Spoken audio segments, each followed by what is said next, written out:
everyone. This is Grace Renaud. I've taken a moment out with a dear friend, Heidi Duran. She's going to speak with us today because there's been some hate crimes in our country, and this is unacceptable.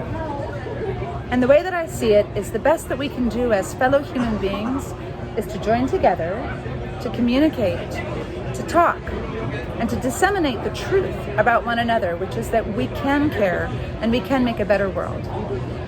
So Heidi, thank you for joining me today. Oh, it's my pleasure to be here. Will you tell us a little bit about yourself? Sure. I live in San Francisco currently. I'm half Korean and half Spanish, but I very much identify with my Korean half, which is why the recent spate of anti-Asian hate, particularly affects me. Good time. Yeah. I do some contract work by day as an attorney, and I do normal things like see friends and travel and eat and take care of Penny. Now wait a second. Penny's also joining us. Tell us more about Penny. And Penny, my little fur baby, half poodle, half chihuahua, and she'll be 15 at the end of May. Welcome, Penny. Yeah. Well, thank you both for joining us. Now, I asked Heidi, so the thing is that I saw a post from Heidi on Facebook that gave direction and courage and anger and disappointment and all kinds of complicated feelings, but all wrapped inside of a hope that we could do more. And so this is actually what created this conversation, at least for me, was if I know somebody in my world who is this closely affected, what can I do? So I wanted to amplify her voice and talk to Dave about what is possible. So first, let's start with how have the recent hate crimes affected you? Yeah, so honestly, I don't even like to get political, even though I'm a lawyer. Funny enough, I hate getting into political conversations because I often find that people don't listen, and it's not a dialogue, right? It's usually just trying to beat their point into the other person. I'm just waiting for you to stop talking so I can make my point, right? Yeah, exactly. They don't even know what you're saying. But yeah, the recent, obviously because I'm half Asian, the recent anti-Asian hate crimes are upsetting, and also because they were targeting, old seniors, basically older seniors who were just going about their day. It was kind of like a random act of violence. It's not like the senior tried to attack them, and just deadly. Some of the attacks were deadly. It's not just hitting them, spinning on them, or whatever kind of. So it's like. I guess people now, as the news has come out, people don't realize there's always been low-level racism and hate against Asians for a long time. This is not anything new. But lately, it's been why are you targeting old people who are not doing anything? They're just living the end of their life, and also to the point where they're dying. It's so sad to me that that's their last day on the planet to be happens that way. And it's just it made me think of my great grandparents. And yeah, it's very upsetting. A lot too because it's just happening in our community, in our local community, which we think the Bay Area is a little more safe and progressive, and it has a lot of Asians. And also, in broad daylight. I mean, it's just it's. I just feel like it's taken a turn, and it's bad. Yeah. I think the surprise is that last year there was a resurgence of the Black Lives Matter group. And so we all kind of came to an interesting standstill in life through quarantine where we could stop and pay attention and actually say, hey, I'm not being a great ally, or I want to be an ally, but I don't know what to do, or I'm being an ally in the best of my ways, and clearly that's not enough. And so I think we kind of upped our game. I feel that way, at least in the Bay Area. And then for it to come just a year later and for it to be a surgence of hate crimes against a general kind of population, which to be Asian is to be so many things. That is almost too broad of a term in the first place. To just say that there's an interrelation when it is of so many countries, of so many ethnic descents, to then have that be broadly hated against seems like, well, that's unacceptable. Yeah, but it almost doesn't feel like we learned anything. Right, well, and then it's like, that's no less acceptable than the Black Lives Matters movement. And so then the whole thing is, wait, hold on a second. You're talking about hate for too much of the world now. At this point, every single person who has any privilege at all needs to stand up and say, what can I do for you? Where can I make, what is next? So tell me, what do you think are things that we can do for one another or ways we can contribute in any way? So I thought about this question. I mean, I definitely, as I get older, I feel like it's really important to kind of be part of your community. And it's like, I don't just mean like going out to eat or like, going to a club and maybe, you live in a city and you're doing things. It's like to really like actively engage with your community, because then you care more about what's happening. And, I've seen this from Burning Man. It's like people go to Burning Man the first year and they're spectators and they're like taking it in, and it's one kind of experience. But then pretty much right after that year, they're like, I want to get more involved. How can I participate? I actually want to help build this city. Yeah. And it's a city, right? And so it's sort of the same thing. It's like a renter versus an owner. You just take more pride and you care more if you are, helping contribute or building or whatever with your local community. And so, I feel like that's part of it. It's like not, to just be a little more engaged in whatever way is best for you. Obviously, it's different for everyone. Well, my immediate thought to that is that through quarantine, we haven't been able to have community.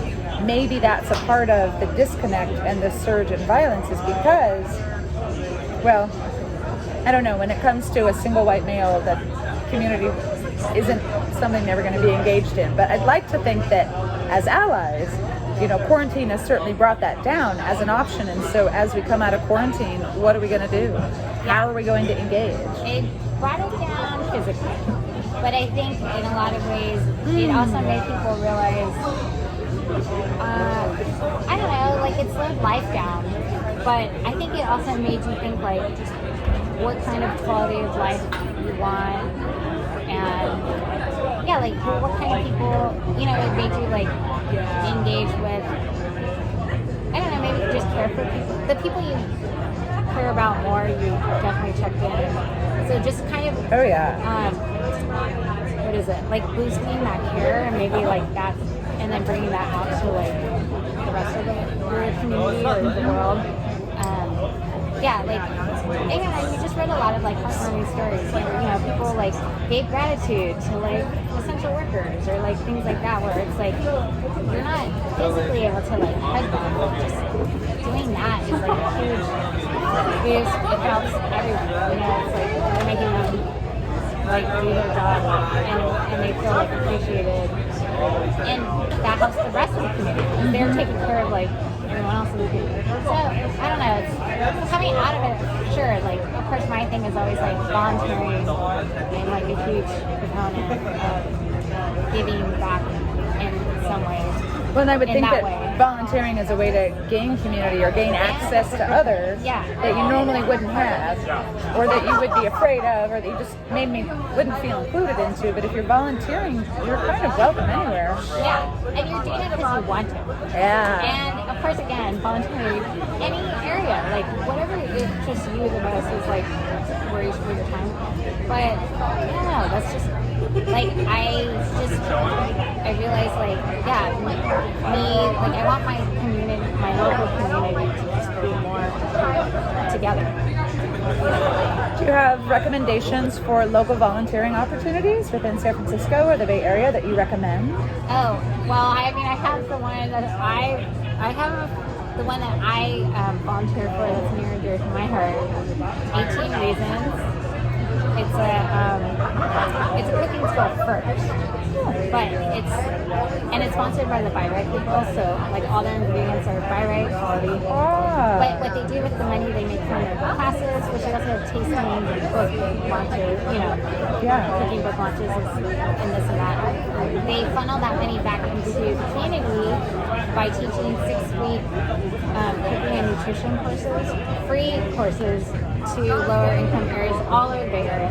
And it's just a continuously, it goes year round. So every 6 weeks they graduate some amount of people. And that's like, I just think that's amazing. It's like giving them empowerment, the whole food, that's a whole nother issue, right? Equality in good food, but giving them empowerment to like cook, get good produce and cook for themselves. And I just think that's so important, especially now, like people like need to have had to cook more. A lot, money and job and restaurants. So it's like that's the one I like. But obviously there's so many ways you can volunteer. And then I forgot, but that's one I like.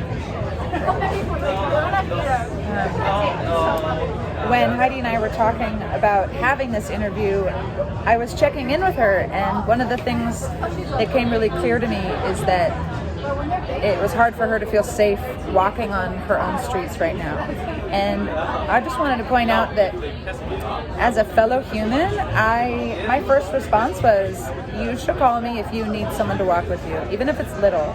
So I just want to point out to my fellow allies out there, my fellow human beings, my fellow hearts, that something we can do immediately is to ask, what do you need?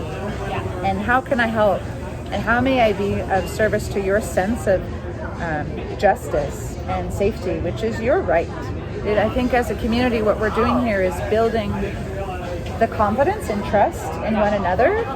And coming out of quarantine is a perfect time because there's a lot of new beginnings.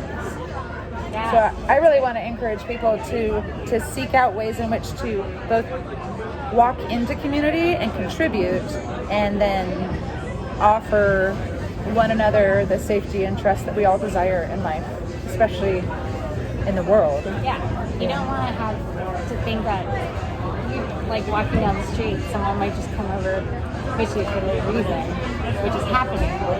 But also, like to your point, asking people if they need your help or what you can do for them. I mean, it could be for anything to anyone. Like anytime. Does it have to be hate crime related? Yeah, it could be anyone. Like even, I don't know, your local, flower guy or something where it's like, can I help you in some, I don't know. Can you imagine if I walked up to my local person, perhaps, maybe helping me purchase my groceries, and I said, how are you doing today? And is there anything I can do for you? What new conversation would that be? I know, and then they never expect it. I mean, even just to ask someone how I they're have doing shivers versus... even thinking about it because I'm so nervous, because it would make me feel so engaged, and we're not used to that level of engagement. But it feels more real too. It would make a big difference. It's kind of those things. Well, the other thing with the hate crimes, because it's kind of like being unseen. That's one side of it is like Asians, they're not seen, they're not heard. Can you speak more to that, please? I mean, I'm half Asian, so I have a slightly different experience. But that's just one of the stereotypes, right? Like Asians, like they're there, they're quiet, they just do their job, just whatever the general stereotype. People have these kind of just dated stereotypes about Asians. And I heard this thing at KQED today. I don't remember her name right now, but she wrote an article getting fair to her Asian women, specifically. And it sort of addresses those kinds of feelings you would have as an Asian, because this is in response to the shootings of the Asian women. But just like not being seen, not being heard, and just literally being walked over, push, out of the way. And so it's kind of, like you said, like community, just even